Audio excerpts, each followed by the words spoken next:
Daí galera, tudo bem com vocês? Professor Ernesto aqui na área para a gente fazer a nossa última aula de História do volume 1 e dessa leva de aulas da nossa Escola Digital. Pessoal, na última aula vocês sabem que a gente está trabalhando o nosso último capítulo do livro, retomando com algumas atividades e tratando do período entre guerras, né?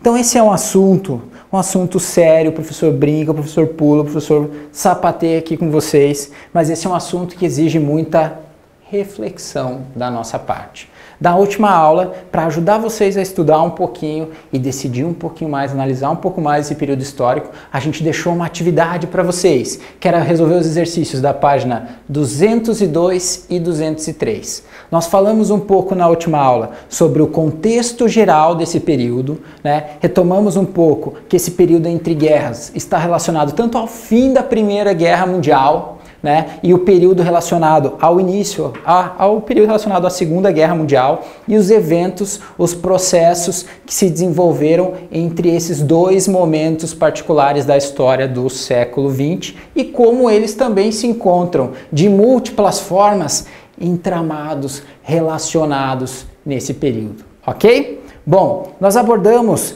a partir de estudo de uma fonte, particularmente a questão da crise de 1929. E os exercícios de vocês ficaram para abordar outros pontos, outras questões, né, e aprofundar um pouquinho mais os estudos do capítulo. Então, pessoal, estão prontos para embarcar nessa com a gente? Já pegaram o livro de vocês? Já pegaram as respostas para a gente acompanhar? Então, vamos lá, página 202, para a resolução dessas atividades. Pronto? Pronto? Vamos embora.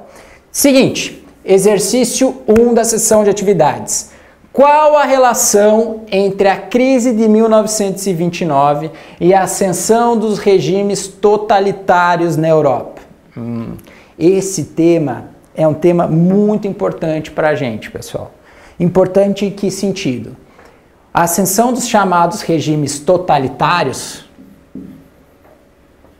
ou seja, os regimes totalitários, os regimes que levaram a um amplo domínio sobre a população, sobre a massa popular e sobre a vida social naquele período, social, política, econômica, religiosa, eles são um dos traços mais marcantes do século XX, né? Os mais lembrados são o nazismo, aonde? Na Alemanha, como você já viu nas nossas aulas aqui no Escola Digital, né? E nós temos também o fascismo, né? O fascismo, lá na Itália. Esses são os dois movimentos mais conhecidos quando a gente fala dos regimes totalitários ou os regimes nazifascistas. Não por acaso também foram dois dos protagonistas quando a gente fala do conflito e da Guerra Mundial, da Segunda Guerra Mundial. Mas nós tivemos outros exemplos que perduraram ou se distribuíram, tiveram algum impacto de algumas formas diferentes. Por exemplo, nós temos também, né, com inspiração totalitária também, pela presença de um líder forte, carismático, a presença da propaganda e o domínio também das informações sobre a população, sobre a vida social, nós temos lá o salazarismo, lá aonde, pessoal? Lá em Portugal. E nós temos também um outro exemplo que também teve a eclosão nesse período, que é o franquismo. Existem outras perspectivas que falam também, ou que fazem a leitura do governo stalinista lá na Rússia, né, com a formação da União Soviética, também com traços e com uma perspectiva totalitária. Alguns entendendo, muitas leituras apresentando esses regimes como regimes de extrema direita e o regime stalinista como um regime totalitário que prendeu a extrema esquerda. Em ambos exemplos a gente percebe o quê? Que independente de qual seja o extremismo político, ele acaba levando a uma situação de autoritarismo, perda de liberdades e direitos individuais, às vezes supressão pela violência e outros aspectos também.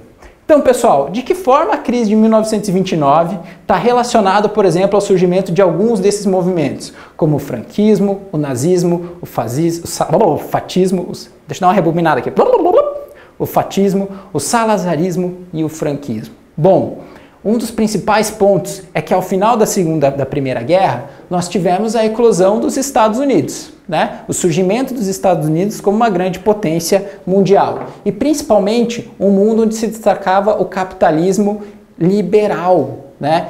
Pensando a especulação financeira, o investimento na bolsa de valores e o surgimento de vários regimes democráticos. Porém, a crise de 1929, ela se alastrou por diferentes partes do mundo. E muitos dos governos e das democracias liberais, a exemplo do próprio Estados Unidos, naquele período, não conseguiram responder a tempo de forma a solucionar essa situação com a população. Então, o que a gente poderia escrever aqui na nossa lousa mágica que vai escrever essa resposta para a gente? Então, a gente poderia dizer que a crise de 1919 fez com que boa parte da população europeia questionasse a capacidade das democracias em solucionar a situação de crise experimentada naquele período. E isso abriu, né, a oportunidade, então, fez com que boa parte das populações europeias questionasse a capacidade das democracias liberais em solucionar a crise ou de dar respostas satisfatórias à crise econômica e social que se instalava naquele momento. Então a gente viu até o exemplo, aquela imagem que a gente viu que representava o sofrimento da mãe com seus filhos, né? Justamente o sofrimento pela falta de comida, pela falta de condição econômica e assim por diante. Então questionava-se a capacidade das democracias liberais em darem respostas e soluções à crise social e econômica que a gente tinha naquele momento. Dessa forma, né? Dessa forma, abriu-se espaço também para que regimes centralizados, às vezes, em um único partido político, né, como o Partido Nazista ou o Partido Fascista, lá na Itália, e centralizado às vezes em figuras fortes que assumiam às vezes o controle e conseguiam cativar a parte da população, até pela sua necessidade, se estabelecessem e ganhassem poder político, né? Então, o que a gente pode ver? Dessa forma, abriu-se espaço para que regimes políticos autoritários ganhassem força e se estabelecesse como uma alternativa de governo naquele período. Tá legal? Beleza, pessoal? Estamos terminando aqui com o nosso livro mágico de montar a resposta, mas seria mais ou menos por aí. Você chegou numa resposta semelhante do que essa? Foi um pouco diferente? Percebe como os períodos de crise, de instabilidade social e instabilidade econômica também são períodos em que a gente pode ter o enfraquecimento de democracias e acabar que ideias um pouco mais extremas, mais radicais, ganhem força? Então essa é uma atenção que a gente sempre tem que ter. Tá bom, pessoal? Bora, vamos ver a nossa segunda questão. A segunda questão, a gente vai fazer uma análise de um texto, né? Então aqui do George Orwell, né? Falando um pouquinho da Guerra Civil Espanhola, né? Então o famoso autor George Orwell, autor de diversas obras literárias muito conhecidas, né? Inclusive uma delas mais conhecidas, a 1984, show de bola, tá? Para vocês estudarem um pouquinho.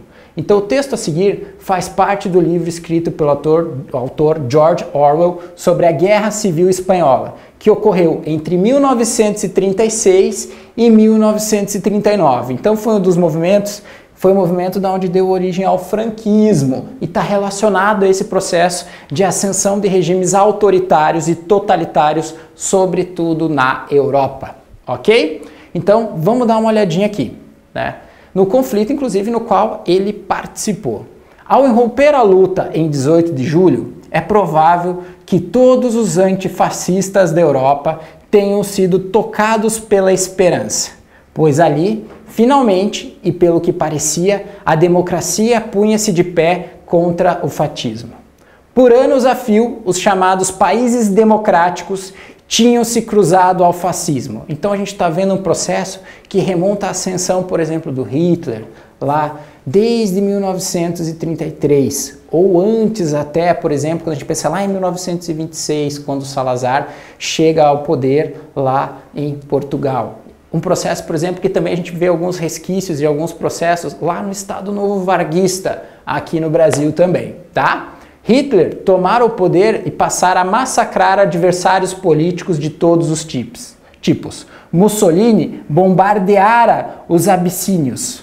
Mas quando Franco tentou derrubar um governo levemente esquerdista, o povo espanhol, contra todas as expectativas, levantara-se contra isso. Parecia, e talvez fosse, a virada da maré. Né? Então aqui ele está relatando uma das suas experiências e uma das lutas naquele período na chamada Guerra Civil Espanhola, que eclodiu com o regime franquista na Espanha. Então vamos ver as perguntas. Com base no texto e em seus conhecimentos e aquilo que você buscou no material e pesquisou também, por que a Guerra Civil Espanhola teve início? Então vamos voltar um pouquinho ali no nosso texto, no nosso material e ajudar a localizar um pouquinho sobre isso. Então por que ela teve início? Vamos voltar aqui, vamos voltar um pouquinho mais lá no nosso livro, ajudar você a localizar um pouquinho mais sobre isso. Né? Então nós temos aqui, pode subir um pouquinho aqui, livro mágico, voltar na parte ali do franquismo, por favor. Chegamos, perfeito. Então a gente vai ver aqui. Na Espanha, em 1936, a Frente Popular, formada por socialistas, comunistas, anarquistas e todos que se opunham ao fascismo, venceu as eleições. Ou seja, um processo em que os grupos tradicionalmente alocados à esquerda chegaram, através do processo de eleições, ao poder político do país. Né? Dentro desse contexto, né, nós tivemos então ali um processo onde a vitória de um grupo socialista nas eleições acabou deflagrando uma série de conflitos e de uma manifestação, sobretudo, de partidos de extrema-direita. Ao assumir o poder, a coligação, que era a sua coligação que envolvia socialistas, comunistas e anarquistas, anunciou uma série de reformas de cunho social e econômico, o que inquietou, né, principalmente os grandes proprietários e o exército. Né? Uma parte das Forças Armadas, por isso, sob o comando do general Francisco Franco, tentou, né, dar um golpe de Estado, né, e levantou-se contra a República, iniciando a famosa Guerra Civil Espanhola, que resultaria em milhares de mortos. Então aqui, pessoal, a gente encontra justamente esse processo falando do início da Guerra Civil Espanhola, que foi por esse processo de uma ascensão de um grupo de esquerda. Lembremos também que aqui a gente ainda vivia e passava pelos resquícios, né, daquele período da crise econômica de 1929, também era um período onde se temia muito em grande parte da Europa, sobretudo pelo exemplo da União Soviética, a ascensão de regimes comunistas, né? Era um dos grandes adversários no imaginário político do período, né? Sobretudo para as pessoas que estavam ligadas de alguma forma ao capitalismo liberal ou às estruturas mais consolidadas da sociedade em lugares de poder, que é o caso dos grandes proprietários, que é o caso aqui, por exemplo, de determinadas posições do exército. Tá legal? Conseguiu encontrar aqui a sua resposta? Então vamos para a próxima questão, lá na nossa página 203, né? Então ainda falando um pouquinho da Guerra Civil Espanhola, né? Por que o autor fala que a Guerra Civil Espanhola era uma esperança para os antifascistas? Então aqui a gente novamente precisa retornar aqui ao texto, a nossa fonte da pergunta, para entender o porquê que ele está trazendo essa percepção. Veja que o George Orwell, aqui no seu texto, ele é um cara muito otimista, quando a gente volta ali na questão. Ele vê esse período do confronto, aqui no nosso texto, né, no relato do George Orwell, o livro está um pouquinho que chegou. Né? Então o que ele fala aqui? Ele fala justamente que o que ele já inicia de uma forma otimista, o confronto. É provável que todos os antifascistas tenham sido tocados pela esperança, pois ali, finalmente, pelo que parecia, a democracia punha-se em pé contra o fascismo. Então lembra que a gente já está falando de um processo de eleição, onde pelo apoio popular, ou seja, por um processo de voto, a coligação ganhou as eleições. Então ele via que essa oposição contra o exército, contra as forças armadas, nesses 3 anos de conflito na Guerra Civil Espanhola, em que as forças franquistas tiveram o apoio, por exemplo, da Alemanha nazista também, militarmente falando, né, e politicamente também, né, viam que esse levante popular poderia ser um movimento que se alastrasse por outras regiões. A curto prazo, a gente observa que não foi exatamente isso que aconteceu, né? Então, por que o autor era otimista? Porque ele acreditava na vitória dos antifascistas, das pessoas que defendiam a democracia e se contrapunham a esse modelo, esse regime de governo, né? Entretanto, a gente percebe aqui. Por quê? Porque ele acreditava, então vamos colocar aqui na nossa resposta, porque o autor acreditava na vitória e no levante popular contra o fascismo, ok? Ele acreditava que isso fosse acontecer, mas, como aqui vou mentalizar a resposta aqui, que já está aparecendo, né? Então o autor acreditava no levante popular contra o fascismo, mas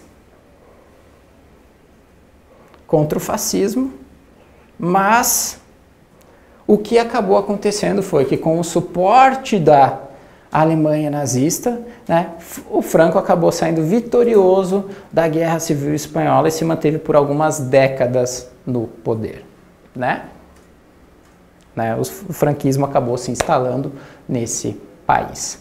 Beleza, pessoal? Para a gente acompanhar algumas das últimas questões aqui, nós temos as questões aqui embaixo do nosso de olho da prova. Aqui, pessoal, a gente acabou falando mais de outras experiências, não tanto da experiência nazi-fascista, que é importante retomar bastante, porque são casos exemplares que nós precisamos analisar quando falamos da nossa história contemporânea, ok? Então, vamos ver aqui as duas questões, né? Primeira questão.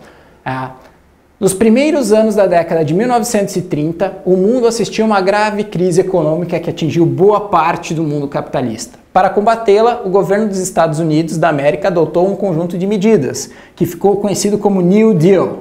Esse programa, o que será que esse programa fez? Então, recapitular um pouquinho. A crise econômica, esse período de miséria, e o governo americano precisou se reestruturar, elaborar outras estratégias para ajudar o país a se recuperar nesse processo econômico. Então, essa medida do New Deal, que foi lançada pelo governo Roosevelt, né, o que ela fez? Qual que foi algum dos seus impactos? Então, lembra que a gente falou que uma das perspectivas é que era o capitalismo liberal, não estava conseguindo dar conta da crise? E o liberalismo, ele é marcado principalmente pela liberdade de mercado, a livre iniciativa, né? A liberdade de investimento e principalmente um ponto que é a não intervenção do Estado na economia. Você acreditava, alguns autores falavam, inclusive lá no final do século XIX, da chamada mão invisível do mercado. Então, o que esse programa fez?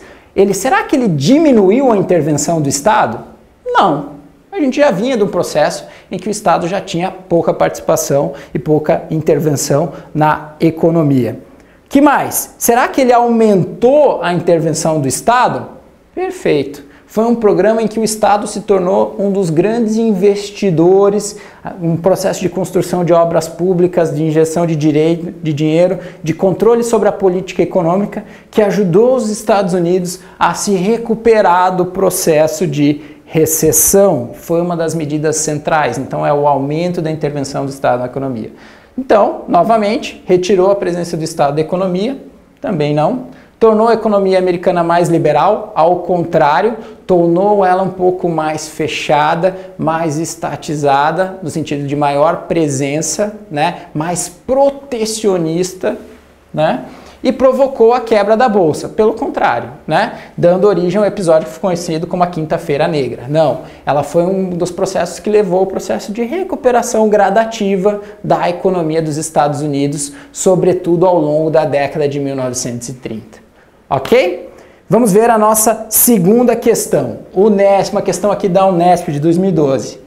Né? Nas primeiras sequências de O Triunfo da Vontade, esse é um filme paradigmático quando a gente fala da estratégia de propaganda nazista, principalmente realizada pelo Goebbels, né? Que era um dos braços direitos do Hitler quando a gente falava nesse processo de propaganda e de manipulação, não exatamente, talvez esse não seja o termo mais correto, mas de propagação de um ideário político para toda a sociedade, né? Então Hitler chega de um avião como um esperado Messias. E o que será que é essa palavra Messias? É a referência à ideia de um Salvador, né? O bimotor plana sobre as nuvens que se abrem à medida que ele desce sobre a cidade. Aquela coisa grandiosa, né? Tipo, né? A propósito dessa cena, o cineasta escreveria: o sol desapareceu atrás das nuvens. Essa era a narração. Mas quando o Führer chega, os raios de sol cortam o céu hitleriano. Ou seja, a ideia do Hitler como um grande salvador. Alguém que trazia a luz, alguém que trazia a salvação para as pessoas, né? O texto mostra algumas características centrais do nazismo. Quais será que são elas? Então vamos dar uma retomada aqui. O desprezo pelas manifestações de massa e a defesa de princípios religiosos do catolicismo. Encontramos aqui isso? Pelo contrário, uma das coisas em que o nazismo foi muito conhecido e foi muito eficaz foi a sua aproximação através dos meios de comunicação de massa, né? E nós tivemos diversos autores nesse período que passaram a refletir sobre as iniciativas políticas a partir desse processo de política de massas, né? Então, pelo contrário, e o maior exemplo a gente tem aqui, que é justamente o uso dos principais recursos da época, os recursos de massa, alguns recursos particulares daquele período que chegavam à população, que é o cinema. Nós estamos aqui falando de um filme, então é justamente o contrário. A glorificação das principais lideranças políticas e a depreciação da natureza. Bom, com certeza a gente vê aqui a glorificação das principais lideranças políticas. Hitler era visto como um messias, segundo aqui o texto.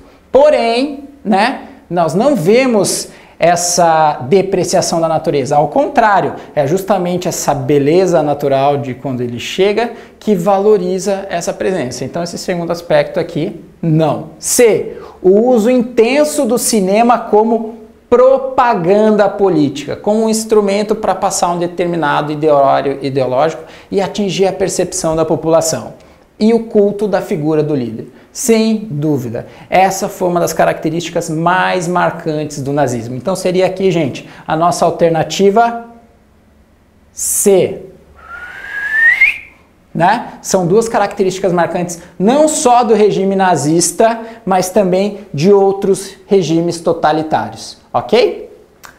A valorização dos espaços urbanos e a estimulação à migração dos camponeses para as cidades. Nada a ver, né, pessoal? A gente não tem nenhuma menção a isso aqui na questão e foge totalmente da nossa perspectiva aqui. E o apreço pelas conquistas tecnológicas e a identificação do líder como um homem comum. Pelo contrário, a gente vê aqui no enunciado. Quando a gente vê o enunciado, Hitler chega como um esperado Messias. Ou seja, quando a gente está falando da perspectiva do Messias, é a perspectiva em que ele é apresentado como um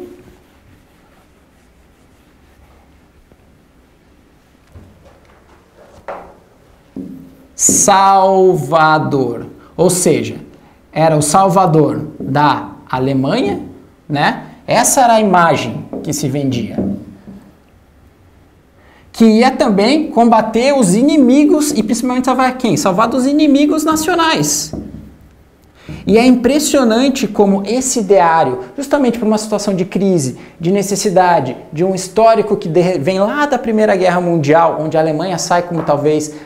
Todos saíram perdedores da guerra, mas a Alemanha talvez saia como a maior perdedora, em que ele consegue não só cativar essa percepção da população, mas também identificar inimigos claros, que às vezes na percepção não precisavam ser combatidos como exterminados. Isso vai levar um pouco depois, num outro momento, vocês vão ver isso um pouquinho mais para frente, até aquela percepção da chamada banalidade do mal, que fala uma autora muito bacana, muito importante, que é a Hannah Arendt. Tá bom?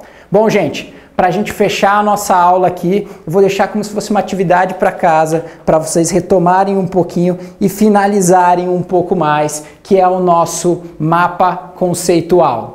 Né? Então nós temos lá no final do livro de vocês um mapa conceitual que resume um pouquinho esse período entre guerras. É um ótimo exercício para vocês refletirem e sintetizarem os conteúdos. Então a gente tem aqui o período entre guerras. Estados Unidos saiu fortalecido.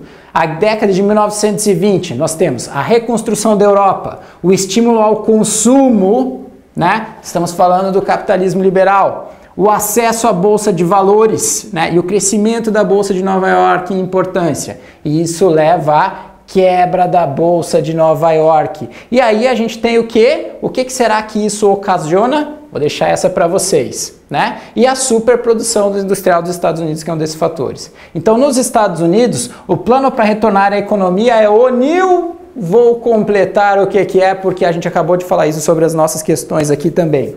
Então, a crise de 1929 gerou uma crise mundial, com impacto inclusive aqui no Brasil, e colocou em xeque o liberalismo político e econômico, que possibilitou a ascensão do quê? Do quê? Dos regimes. Aí vocês lembram o que é, buscam um pouquinho e completam um pouquinho mais. Que prometiam a retomada econômica, a restauração do orgulho nacional. Lembra do que a gente falou aqui, ó, do Hitler, né? Não só do Hitler, mas de outros exemplos, o Mussolini na Itália, por exemplo, e que tinham algumas características como um partido único, né, que dominava o cenário político e, portanto, centralizava o poder, né? Tinha também aquela questão relacionada a um certo líder, né, que vocês podem buscar aqui também, a gente falou agora há pouco, a perseguição aos opositores, não só políticos. No caso da Alemanha nazista, a gente tem um traço racial muito forte. Lembrem da questão da raça ariana, a valorização da raça ariana. O uso da propaganda, sobretudo nos meios de comunicação de massa, que é um dos pontos da crítica, por exemplo, de um filósofo muito famoso, também lá na Itália, de origem judia, o Adorno, né? A polícia secreta e a censura, ou seja, censurar a liberdade de expressão. Então, completem um mapa conceitual para retomar um pouquinho do conhecimento. E a última atividade, uma atividade diferente que a gente vai deixar para vocês, né? É uma atividade que a gente vai propor, uma atividade de interação. E nesse período que vocês estão estudando aqui com a gente em casa, isso é fundamental. Lá na nossa página 201, né? Nós temos aqui a interação, lá da página 201. O que a gente tem nessa atividade? Nessa atividade ela diz o seguinte: comportamento. Então, até pessoal, se você quiser, dá uma printada na tela e a gente vai ver como vai trabalhar essa atividade aqui. Comportamentos e ações preconceituosas, xenófobas, racistas e discriminatórias comuns em várias regiões da Europa no período entre guerras, né? Não só no período entre guerras, mas sobretudo na década de 1920 e 1930, ganharam um novo fôlego no século XXI. Por isso esse é um tema tão importante para a gente trabalhar. Será que a gente verifica situações como essas aqui nos dias de hoje? Reúna-se com 3 colegas e aí você pode ver a forma diferente que vocês podem fazer isso para fazer uma pesquisa sobre um dos temas a seguir relacionando com a xenofobia. E quando a gente está falando da xenofobia, é sobretudo a questão do medo do estrangeiro, daquele que vem de fora, dos imigrantes. Uma situação que é muito comum hoje, nós temos exemplos disso aqui no Brasil, por exemplo. E nós temos aqui alguns casos, falando de terrorismo, refugiados, crise econômica e racismo. Em seguida, produzam um material que apresente os resultados de sua pesquisa e comente os efeitos negativos da xenofobia sobre a população de um país. Então, o que eu vou deixar para vocês, pessoal? É a nossa hashtag desafio história sai da frente. Não, digital, né, gente? Digital. Ficou um pouquinho aqui.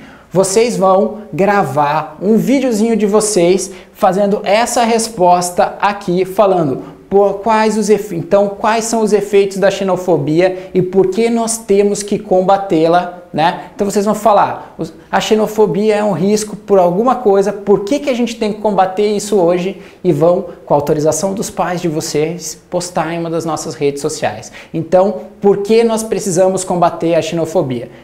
Combine com seus amigos, grave um videozinho curto, marque a gente com a hashtag História Sai Digital, ou marque a gente também nas nossas redes, @SaiDigital. E de repente, quem sabe, o seu vídeo de solidariedade nesse momento pode ser compartilhado lá.